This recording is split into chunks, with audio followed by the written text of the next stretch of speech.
Olá, esse é o Papo de Parto.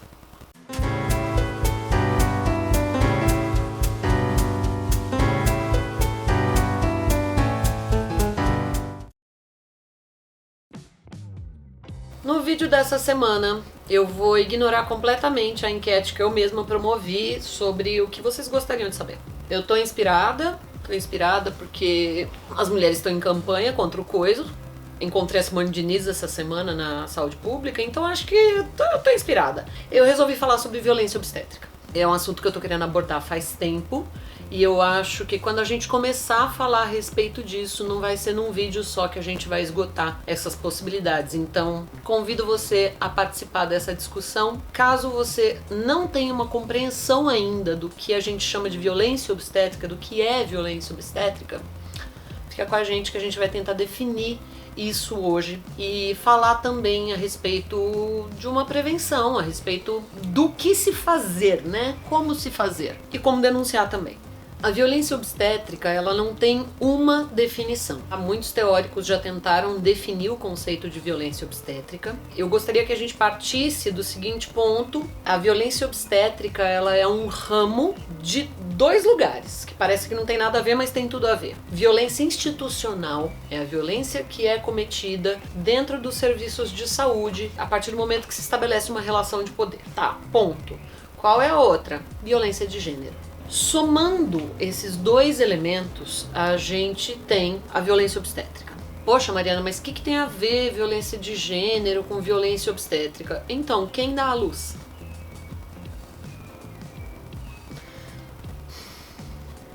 Outro tópico que eu quero levantar aqui pra gente começar a pensar a respeito, mas que vai ser tratado num outro vídeo porque é um assunto muito amplo e muito importante. Teve um meme de Facebook ou de Twitter, sei lá, que eu vi esses dias, que me chamou muito a atenção, porque é exatamente esse conceito que eu quero trazer pra vocês. Falava algo do tipo: bater em animal é crime ambiental, bater em não sei quem é não sei quem, bater em criança é educar.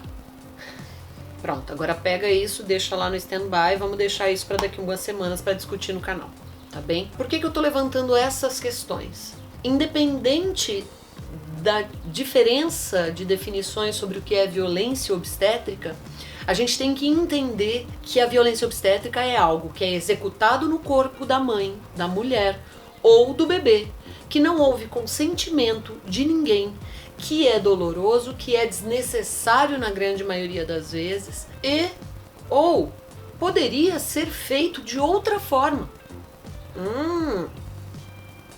Os tipos de violência obstétrica, eles foram definidos em alguns estudos partindo de alguns tipos. O abuso, sim, a partir do momento que a gente não tem horizontalidade na relação entre a instituição, os profissionais de saúde e a mulher e o seu bebê, nós temos uma relação de poder. E tudo o que eu faço sobre o corpo dessa mulher, no corpo desta mulher, mentindo, enganando e principalmente sem consentimento, é violência. Negligência é deixar de cuidar.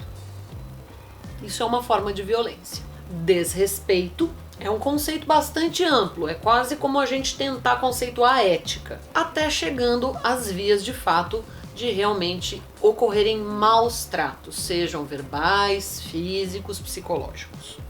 Uma forma muito conhecida das mulheres de violência física, e que não é considerado violência física, é a negligência de recursos para lidar com a dor do parto. Sejam recursos não farmacológicos, seja anestesia, seja a presença de uma doula, seja a presença do seu acompanhante. Acreditem se quiser, existem relatos de violência sexual que ocorreu durante o atendimento do trabalho de parto e parto das mulheres em instituições de saúde. Em 2014, um estudo foi publicado tentando linkar, tentando definir em alguns conceitos quais eram os tipos de violência que ocorriam dentro das maternidades, com exemplos muito claros. Ficou definido então por este estudo que, enquanto violência psicológica, eu posso considerar comentários irônicos, ameaças. E quando eu falo ameaça, eu não tô falando ameaça de, olha, cala sua boca, mãezinha, senão eu vou te dar na cara. Não! É ameaça do tipo, Eu já ouvi essa, tá? Se você não parar de gritar, eu vou embora. Se o profissional de saúde vai embora, quem que vai ficar lá para acompanhar o parto? Coerção, diversas formas de coerção.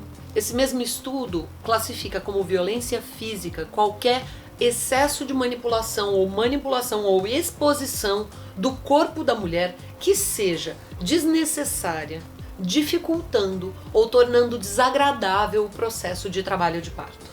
Ah, mas aí, né, o álibi é super bom. Quem gosta de parir, Mariana? Desde quando parir é agradável? Acredite, pode ser uma experiência maravilhosa se você for tratada com respeito e tiver a sua integridade física e psicológica preservadas. Em 2013, teve um estudo feito por Garcia que disse o seguinte pra gente. Quando a gente pergunta para uma mulher o que é um bom parto, ok? Vamos perguntar para as usuárias. O que é um bom parto? O que elas disseram é um parto breve, que não dure muito tempo e que o bebê nasça sadio. Tá ótimo. A questão é que com essa definição fica muito fácil eu vender o pacote do parto mais rápido que existe, aonde o bebê não vai sofrer nada, inclusive contrações. Vocês já sabem do que eu tô falando. Um outro estudo de 2010 que questionou usuárias e profissionais de saúde com relação à violência obstétrica. Duas coisas. Primeiro, ela foi considerada rotineira, tanto de um lado quanto de outro. É comum esse tipo de coisa. Ou a sobrecarga da equipe hospitalar com excesso de trabalho, excesso de cansaço, excesso de funções acumuladas, mas lidar com uma mulher queixosa. Desculpa, amiga, a gente tá pondo um bebê pra fora, né? A gente tá pondo um ser humano no mundo, a gente não pode nem queixar? Tá ficando difícil. A questão é que quando os profissionais foram questionados neste estudo de 2010 o que significava violência obstétrica, eles relataram situações de violência física e violência sexual. Eles não relacionaram a violência obstétrica a nenhuma dessas práticas que eles consideram rotineiras, que faz parte, acredite se quiser, do processo da assistência. É normal sair para um hospital e escutar besteira.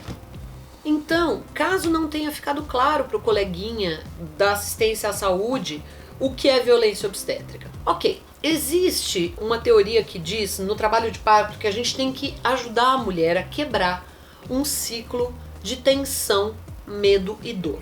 É um ciclo que se retroalimenta. Quanto mais tensa ela fica, mais medo ela vai sentir, mais dor ela vai ter pela liberação de todos os, as catecolaminas, as adrenalinas, os hormônios de estresse. Então, as boas práticas obstétricas envolvem quebrar este ciclo.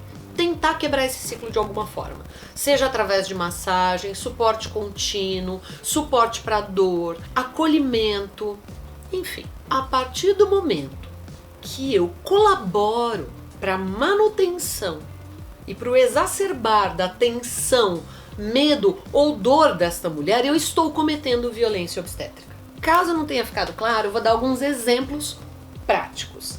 Exemplos que eu vi, tá? Eu tava lá, eu presenciei. Não vou citar nomes nem instituições, mas acho importante vocês saberem do que eu tô falando. Caso não tenha ficado claro ainda no sentido das ideias. O primeiro parto que eu acompanhei na vida foi um parto em que a residente, junto com o preceptor, fez a anestesia no períneo da mulher e fez a episiotomia, sem avisar que ia fazer. Exatamente, ela não avisou que ia dar uma picadinha, ela não avisou, olha, vou fazer uma anestesia, você vai sentir uma dorzinha aqui, você vai sentir uma picadinha. Ela não avisou. Enquanto ela estava cortando, a mulher gritou e disse, está doendo, está doendo. E a residente falava, o que está doendo? Aí, aonde você está cortando, aonde você está mexendo. E ela falava, não, eu dei anestesia. E ela põe o dedo na epísio. E falava, aqui, e a mulher gritava. E ela falava, não, aqui está anestesiada. O único parto que eu acompanhei na vida foi um dos primeiros em que eu passei mal. Passei mal, mesmo. Tive um reflexo vago-vagal, comecei a ficar... Comecei a ver fadinha, falei, eu vou desmaiar aqui. Acreditem, eu não tava vendo nada, eu não tava sentindo cheiro de sangue, nada. Eu só me lembro da obstetra dizendo pra mulher, aonde esse bebê tá, ele não pode ficar. esse bebê vai morrer. Faz força porque esse bebê vai morrer. Tá, os batimentos da neném estavam ótimos, by the way, e ela não estava no expulsivo nem há 10 minutos. Acho que é importante frisar isso. Esse batismo de sangue, ele acontece, eu acho que com várias doulas. Eu acho que é o que acontece com os obstetras quando eles chegam na residência médica. A gente até quer fazer diferente, mas aí você chega lá e você vê esse cenário de guerra, a impressão que me dá é que só endurecendo para dar conta. Mas não. Quem que vai fazer a diferença se vocês não fizerem? Vou citar um exemplo de violência institucional ocorrida num hospital bastante caro, bastante, enfim, renomado. Bem pop o hospital, bem caro ele. Durante uma cesariana, não tinha indicação médica nenhuma, antes que vocês perguntem. Não era um parto que eu estava acompanhando. Eu estava no centro obstétrico e pude ouvir a conversa durante a cesariana. Pois bem, os obstetras conversavam sobre a hemorroida de um deles. Sim, tirando sarro, fazendo todo tipo de piadinha heteronormativa e machista e homofóbica que vocês podem imaginar durante a cesariana. Inclusive no momento da extração fetal. É tudo que essa mulher sonhou para a vida dela, não é? Eu estive num parto recentemente num hospital privado aqui em São Paulo, com equipe particular, quando houve a troca do plantão e a enfermeira do hospital chegou para pegar o bebê para fazer os procedimentos. A mãe disse para ela: cuidado com o meu chocolatinho. O menino era um moreno jambo, lindo, que já nasceu com aquele bocão, sabe? Aquelas bochechas duras, maravilhoso. A enfermeira olhou para o pai da criança, olhou para a criança, olhou para a mãe e falou: é moreno, mas pelo menos tem o cabelo bom. Nem sei o que dizer. Nem sei. Comento mais? Acho que não precisa nem comentar, né? Na assistência privada, a gente tem uma série de exemplos de outro tipo de violência que, por exemplo, é mentir para paciente. Mentir. Sim, mentir, do verbo mentir. Mariana, mas médico não mente. Amiga. Tá. Vamos supor que ele não esteja mentindo, mas que, na verdade, ele não tem base científica, ele não estudou para isso, né? Ele não tem aquela informação que você tem, por exemplo. Vamos falar da episiotomia desnecessária, vamos falar do parto normal ser mais seguro do que a cesariana. Esse tipo de informação, ele não sabe disso. Então eu vou pegar um outro exemplo para você bem... tô tentando montar um cenário. Não vou falar da minha profissão, deixa eu ver. Juca é fotógrafo. Juca é fotógrafo e Juca recebe todos os dias vários newsletters, várias revisões feitas a respeito de todos os equipamentos possíveis, de todos os fotógrafos possíveis, de todos os possíveis efeitos que nascem a cada dia no mundo da fotografia. Juca ama fotografia e Juca vai estudar todos os dias algo novo de fotografia, porque afinal de contas, ele escolheu isso para a vida dele, ele é apaixonado pela fotografia. Por que seu obstetra não pode fazer a mesma coisa, meu bem? O que o impede de ler aquela mesma revisão que eu postei o link para você sobre episiotomia no vídeo da episiotomia? Por que ele não pode ler aquele mesmo artigo? Não é? Você leu. Você abriu o link que eu postei e leu. Eu sou doula. Nem curso de medicina eu fiz. Você é gestante, é uma pessoa civil, né? É um CPF no mundo. Então eu fico me perguntando o que acontece no curso de medicina, por exemplo, com os alunos que tentam contestar ou que tentam questionar as informações que são passadas para eles. Fico de fato preocupada, tentando entender. Em todas as aulas que eu tive, todas as disciplinas que eu cursei, nas duas faculdades que eu tive experiência de passar, tanto na de teatro quanto agora na obstetrícia, me era possível o tempo inteiro buscar novas referências sobre um determinado assunto e não confrontar no sentido de embate, no sentido de briga, mas no sentido de, peraí, este outro autor está dizendo isso aqui e foi trazido pra gente isso, mas tem um outro que diz uma terceira coisa. O que nós vamos fazer? Eu não sei o que pode acontecer nos cursos de medicina, se eles não podem contestar, se eles não podem trazer evidências para os professores, se eles não podem... Eu não sei o que acontece. O que acontece? Que os estudantes de medicina não podem questionar professor. Que o próprio professor não pode questionar a instituição. Então, o meu convite é não só para as mulheres questionarem, mas que os embriões da medicina, como disse Larissa Floss semana passada no vídeo do Se a Parto, questionem a informação que lhes é passada. Porque a partir do momento que a gente não questiona e a gente sai praticando medicina, a gente está praticando medicina baseada na fé, baseada num dogma, né? São jurisdições diferentes, entende? Igreja e ciência. Né? Um dogma a gente não contesta, ou contesta, mas se eu tô na universidade, eu tô lá exatamente para fomentar a discussão, fomentar o aprendizado, o ensino, fomentar as ideias. Então, caso você tenha aparecido hoje no canal para ver um daqueles vídeos engraçados que a gente tem gostado de fazer, com muitas atuações, isso aqui é um canal sério, entendeu? A gente não vai ter palhaçada hoje. A gente vai falar sobre violência obstétrica. Violência obstétrica não é brincadeira. Violência obstétrica está passível de denúncia. Se você soube de algum caso, aconteceu com você, você pode sim fazer uma denúncia no Ministério Público, você pode fazer boletim de ocorrência, você pode ligar 180 e fazer uma denúncia formal. Vamos continuar falando sobre violência obstétrica semana que vem? Então me ajuda.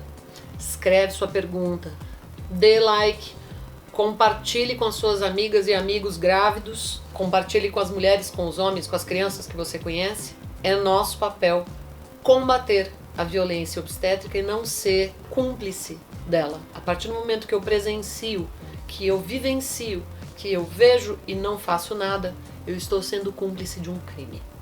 Essa foi só a pontinha do iceberg da nossa discussão sobre violência obstétrica. Te espero na semana que vem. Grande beijo. Tchau.